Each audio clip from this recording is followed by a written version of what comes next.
નમસ્કાર ખેડૂત મિત્રો, આજે આપણે આવેલા છીએ શૈલેષભાઈ છાયાની શુભેચ્છા મુલાકાતે, જેમણે લસણમાં આર્યમાન ગોલ્ડન દાણાદાર ખાતરનો ઉપયોગ કરેલો છે અને તેમને બહુ સારું એવું પરિણામ જોવા મળેલું છે.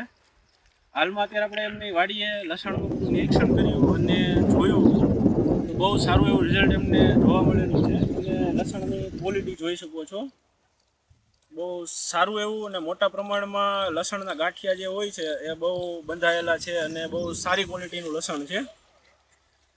એટલે આપણે ખેડૂત પાસેથી અભિપ્રાય લઈશું કે તેમણે કઈ રીતે ખાતરનો ઉપયોગ કરેલો છે, ક્યારે લસણનું વાવેતર કરેલું છે અને તેમને કેવું રિઝલ્ટ જોવા મળેલું છે અને કેટલો એમને સંતોષ છે ખાતરના ઉપયોગ કર્યા પછી.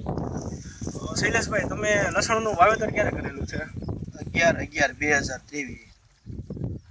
2022. હા, 22. ને 1 વીઘામાં 1 થેલી તમે દાણાદારનો પ્રયોગ કરેલો છે આમાં? 4 વીઘામાં 4 થેલી જ મળ્યું હતું. બરોબર. 10 વીઘાનું લસણ છે, 4 થેલી ખાલી આપણે મળ્યું હતું, હાજર નહોતું. બરોબર. 4 વીઘા પૂરતું હોવાનું. બરોબર. ને તમને રિઝલ્ટમાં કેવું આમ જોવા મળેલું છે? 100%. બધું રાસાયણિક બીજું વાપરતા હોય આપણે, એના મુકાબલે તમને સારું રિઝલ્ટ જોવા મળેલું છે? 6 વીઘામાં આની કોઈ ડીએપી આવ્યું છે, એમાંનું 50% બેઠું. બરોબર. આજથી 4 વીઘા, અહીંથી 4 વીઘા છે, એમાં બધું આ ઓર્ગેનિક નાખ્યું. બરોબર. આર્યમાન ગીર ગૌશાળાનું દાણા. ખેડૂત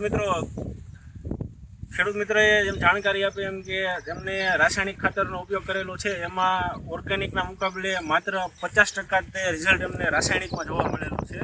અને સામે આર્યમાન ગોલ્ડન દાણાદાર ખાતરનું રિઝલ્ટ એમને 100% પરિણામ જોવા મળેલું છે. તો આર્યમાન ગીર ગૌશાળાથી ખાતર મેળવવા માટે અમારો ઓફિશિયલ નંબર વિડીયોમાં આપેલો છે, તેમાં તમે કોન્ટેક્ટ કરી શકો છો અને કોઈ પણ પ્રકારની ઇન્ક્વાયરી હોય તેના માટે પણ અમને